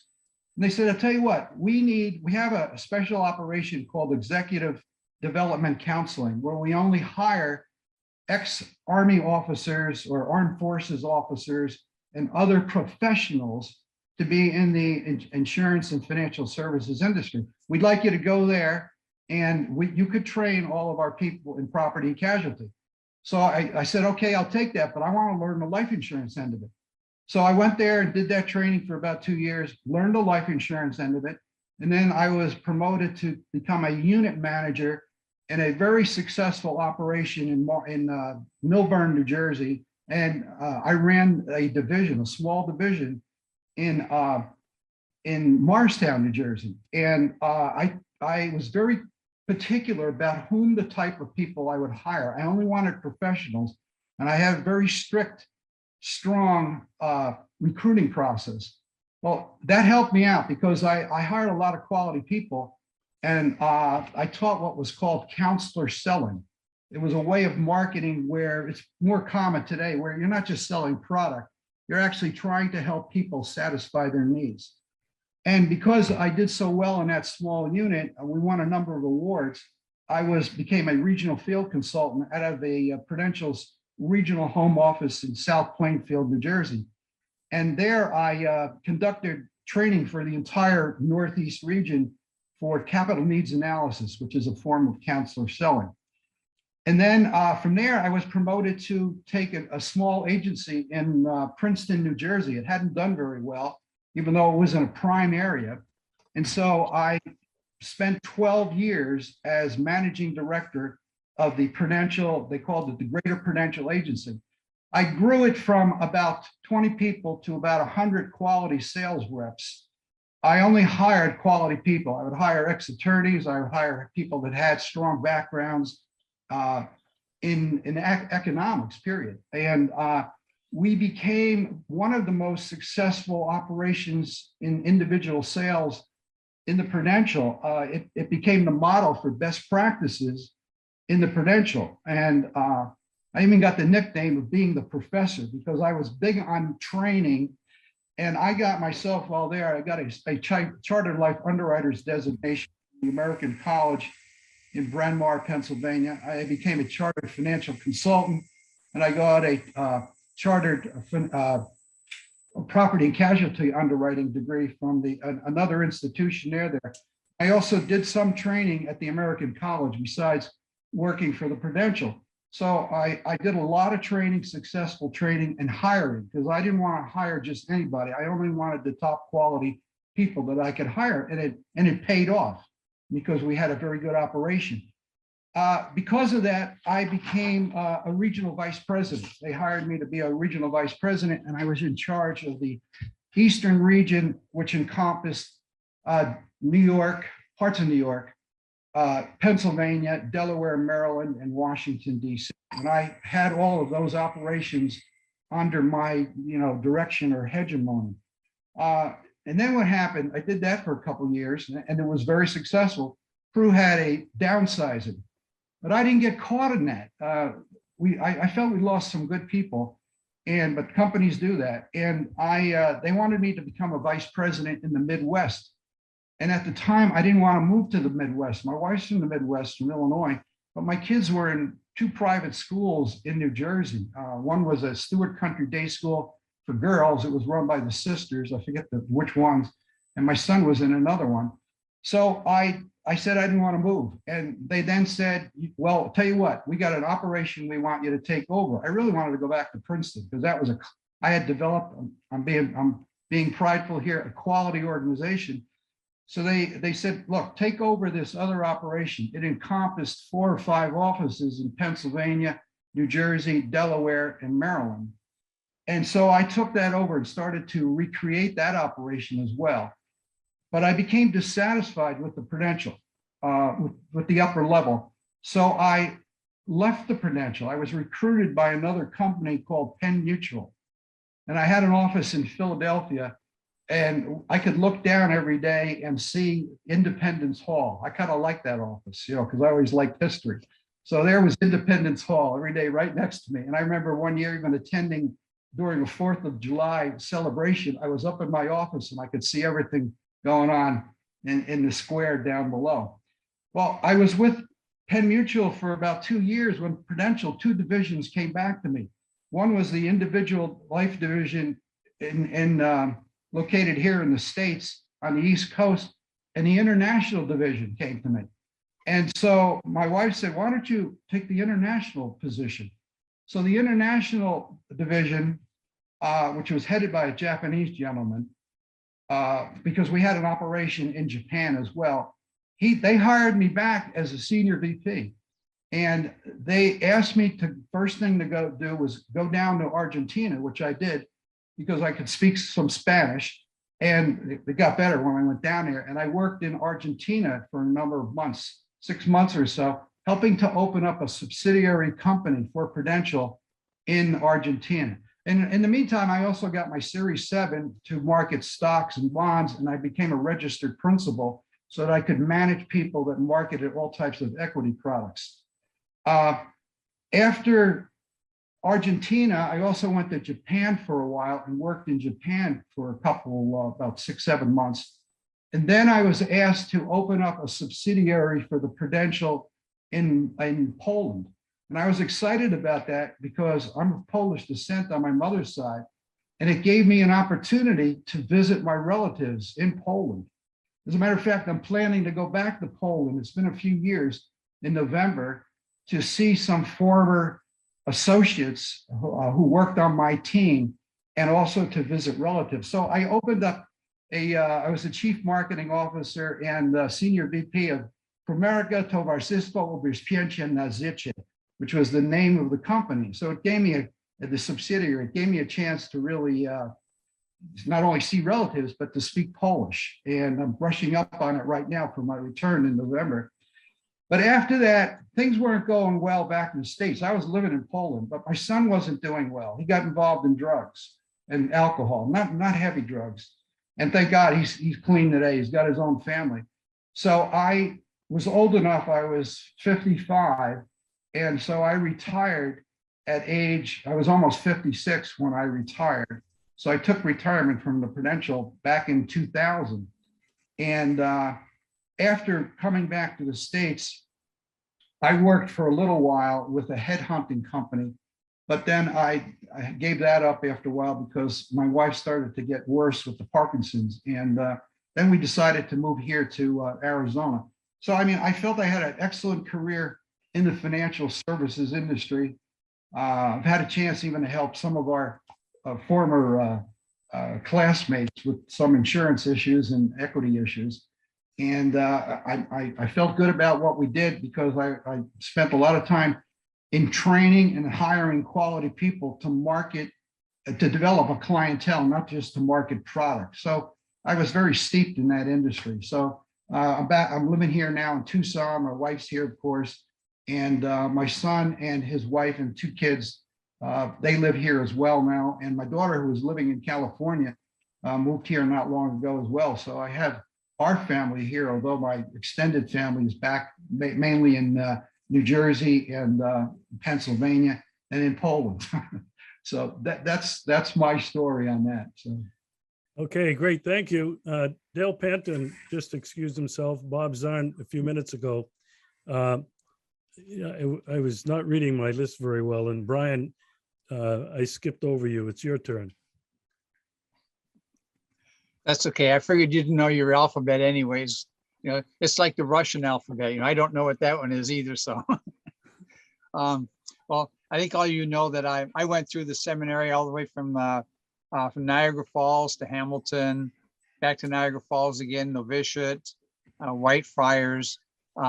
Was ordained in 71 and spent another year at Whitefriars. I was then transferred to Houston, Mount Carmel in Houston. I was there for about 13 years. I basically did the teaching in the theology department. I also got involved in directing the senior play. I don't know if you remember Gorman Sullivan. He's the one who got me involved in directing the plays. And I really enjoyed that, going all the way back to the times when we were at Niagara, doing the plays, the Passion plays at Niagara with Tom Pinkel. And so I was doing a lot of that. And I was also a part-time chaplain at one of the local convents when I was in Houston. I was there for 13 years. I was then transferred to Sal Point in Tucson. And I was there for only 1 year. And that's when I decided I had to leave. So I left from Sal Point. I then made my way back up to Canada, north of Toronto, a place called Newmarket. And I was a bus driver for a while. It was a school bus and also charter buses. So I got to do a lot of traveling, taking people all over the place on these charter buses. After about 7 or 8 months of that, I decided to move back to the States into Delaware, where I got a part-time teaching position at one of the local Catholic high schools. And it was during that time I decided I wanted to change from teaching for a while. So I decided to go into the nursing field. And I went to the courses and I became a certified nursing assistant. And I worked for 5 years at a nursing home here in Wilmington. I eventually grew into doing a lot of the physical therapy in the home there, which was I really enjoyed the physical therapy. That was fun, trying to get people to exercise. During that time, I saw an ad in the paper for a part-time teacher at a local college. And I was kind of getting back into the teacher mode again. So I went for this interview, and they needed someone to teach typing back in those days on the old electric typewriters. And I said, I can do that. So So I went and I did the typing class. And eventually, in the classroom right next to the one I was teaching in, they converted that to a computer lab. And this had to be back in about 78 or 79 or something like that. And I kind of got hooked on the computers. When I was in that lab playing around with the computer, I said, wow, look at it, can do this, it can do that. And I got really excited about it. So I taught myself a lot of the computer software programs. And for the next 22 and a half years, I ended up teaching at the local college all the computer classes for continuing education programs, especially for people who at that time had lost their jobs and had to retool and were scared of computers. Unfortunately, I guess I have the kind of personality that got them, eased them into learning the computers. And I really had a lot of fun doing that. Also, doing the senior education network, where a lot of the senior citizens, again, who are scared of the computers because it was something brand new and they didn't understand it. So I was able to kind of water things down a little bit for the seniors, and we had a good time doing that. I did a lot of contract training for the college. Practically everybody at the local hospital, Union Hospital in Elkton, Maryland, was taught by me in the computer area. And I did a lot of computer training for a lot of the government agencies in the local area. And that was a lot of fun. Met a lot of good people there. I finally retired in 2012. And after that, mostly my wife and myself have done a lot of traveling with our trailer. We've traveled all 10 provinces in Canada and a little more than a third of the states in the States. So we haven't really done the Southwest yet. We were looking to do that, but I don't think we may not do that because of COVID.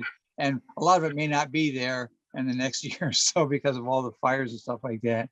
But we really enjoyed that. I think the last time I was on, I mentioned that I had a medical scare at the end of April of this year. I had a severe attack of gallstones that got lodged in my bile duct. And I had to have 3 major surgeries to have that repaired. And I'm still on the mend right now. I still have like abdominal pains, or not pains, but discomfort. But they say that's kind of normal for the first year or so, especially since it was really severe. And in the meantime, here in Delaware, I've got involved quite heavily with our local parish, Resurrection Parish. I'm kind of in charge of the lector team right now. I'm involved in 2 of the music groups. In fact, we just had our music group play this morning at our Mass. And I really, really enjoy it. This is a really, really unique parish. It's very progressive. And we just have a really good, solid faith foundation here in Newark, Delaware. And that's kind of my story. Not as fancy as everybody else, okay, but I'm still here. Thank you, Ryan. Mike Beener, I don't see him up here. He was here earlier. Yeah. I don't think he rejoined. Okay. Okay. So last but not least, Phil Olson. Okay, is my mic on? Okay. Yep. Well, I enjoyed listening to everybody. I'll try not to go on and on. I'm sure you're all ready to collapse after all this. But as I had mentioned in prior calls, I had been to Hamilton for the first 3.5 years, or 2.5 years. I left in my 3rd year. And when I finished, I basically left because I wanted to see what it was like at a regular high school where there were girls. And then when I graduated from high school, I went back to Carmelite up at Niagara. But then I decided I really didn't feel the priesthood was cut out for me. Unlike some of you who actually do like to teach and did fantastic at being a teacher, I never saw myself as being a teacher. I didn't want to be in the missions and go to I've got an aunt who spent her life as a Maryknoll sister in Bolivia, but I didn't want to be in the missions, and I just felt I wasn't cut out for to be a priest. So after I dropped out from Niagara, I went back to Tufts University for a couple of years. But, I was young, dropped out of there, and I was going to get drafted. So I joined up. 1966, I joined the Army, and I went through Officer Candidate School, got commissioned in Field Artillery. My first assignment out of OCS was up in near Chicago, which is where I met my wife at Fort Sheridan, Illinois. We got married 1968, so I'm probably the one who's been married the longest of any of us. Next month will be 53 years.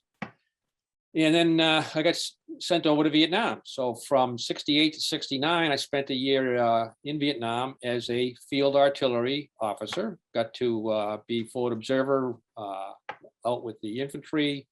Got assigned to go out with the Vietnamese for some assignments. I spent time flying around in the helicopter as a liaison officer. Got to crash in a helicopter a couple of times.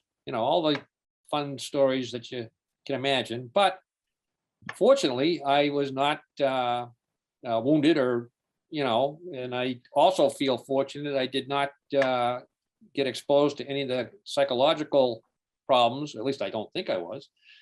And I also didn't experience any health issues. I'm still healthy today, in spite of, when I first signed up with the VA, I did get hearing loss, so a 10% disability for hearing loss, field artillery, and that kind of contributed to that. But some of the nurses were, when they found out I was in Vietnam, were saying, "Oh, things are going to start falling off, and you definitely need to be in the VA system and all this kind of stuff." But I came home from Vietnam in '69. I went back to Tufts University, spent another 2 years getting my degree in civil engineering.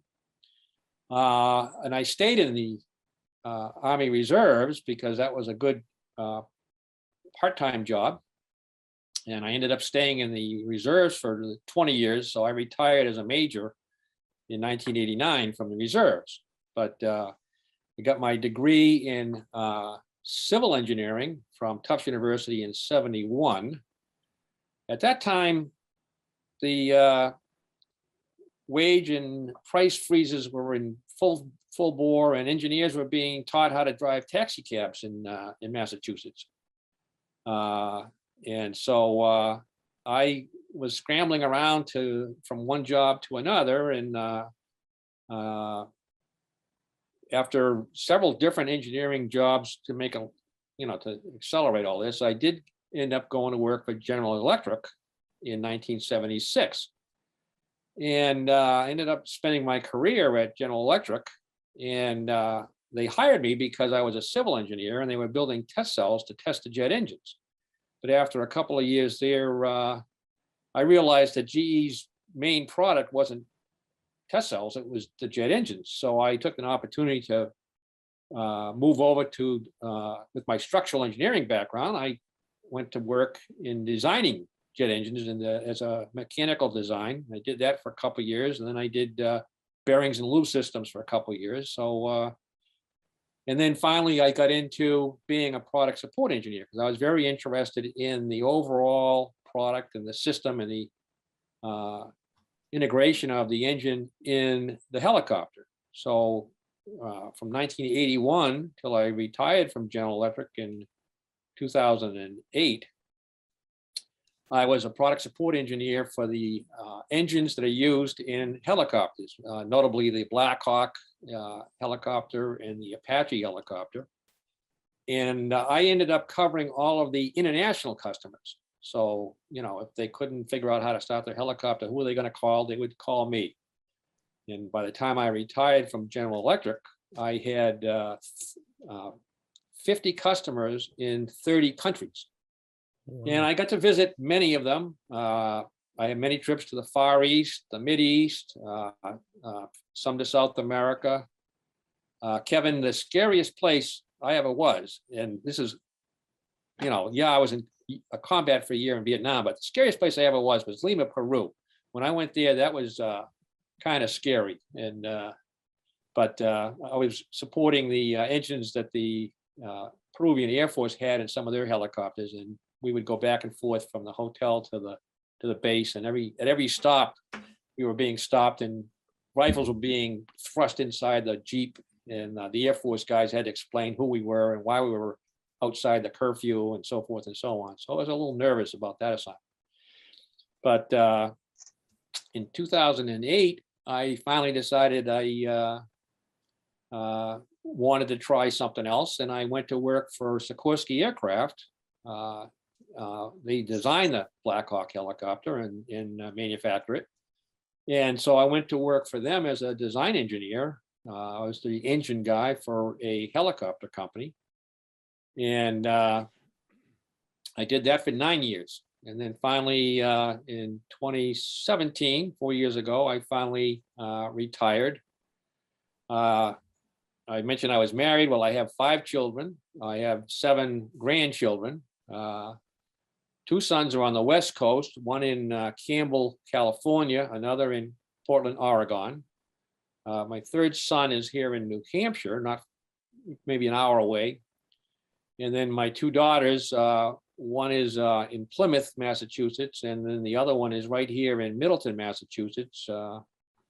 And we see her children all the time. She has 3 of my 7 grandchildren, 2 of whom are twins, boy and a girl, twins that are 5 years old. So the twins are over at our place all the time, and we're quite busy with the grandkids. So that's in a nutshell, quick summary of what I've been doing. It may not be as illustrious. I didn't go on and get advanced degrees, but I couldn't afford to. But my first son was born in August of 1970 while I was still in college, and I never had enough money to go. I got my degree, but I never had enough time to go back to college for a post degree. And but I, between working 50, 60 hours a week plus doing the Army Reserves, which I needed to do to support the family and raise the 5 kids, I did get involved with the Boy Scouts. I ended up being Scoutmaster for 9 years. All 3 of my sons went through the Boy Scout program. 2 of them made Eagle Scout. So I had a full life, and I was thrilled to reconnect with Dave Abrams, actually. I think it was through Facebook a few years ago. And then I did go to the reunion 3 years ago and met several of you at the reunion here in Boston 3 years ago. So I'm looking forward to additional Zoom calls. And if we ever decide to get together again for another reunion, like up at Niagara, as was mentioned, if somebody wants to arrange that, I would be thrilled to do that as well. So that's me. Okay, Phil, thanks. I envy you. You got one head of hair, man. That anyway. Yeah. Hey guys, we're over 2 hours. This has been really fascinating. It'll take me probably another couple days to do the recording because I'm pretty busy with another project. But this We was haven't great. heard from you, Reg. What was that? We haven't heard from you. Let's do that another time. We're already 2 hours and 10 minutes, so I think it's a good idea that we sign off for now.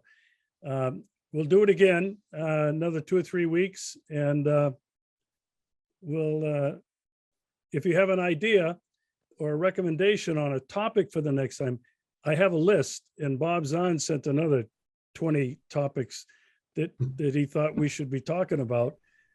Just send me an email and mention something you'd like to do as a topic. So, okay. One thing, Regis, one thing we can do is I can dig out some of the pictures from the 2 reunions, the one in Chicago and the one in Boston, and then we can have like a narrative. Like we can split the screen, right, between pictures and then person talking. I don't know how to do that. Do you know how to do that? I'll have to Google it. You can share screen. Yeah. You open up the images on one screen, and then you're on the other screen. I'll learn how to do that for the next time. but that's a good idea. You know, if guys have pictures or whatever other memorabilia, I would say don't hesitate to share it to the class list. I mean, this things are pretty interesting for people. Mhm. Okay, my friends, thank you very much. This was great. We'll see you next time. Next time you go first. Okay. Thanks, Reggie. Reggie. Thank you. Everybody. Thank you. Bye.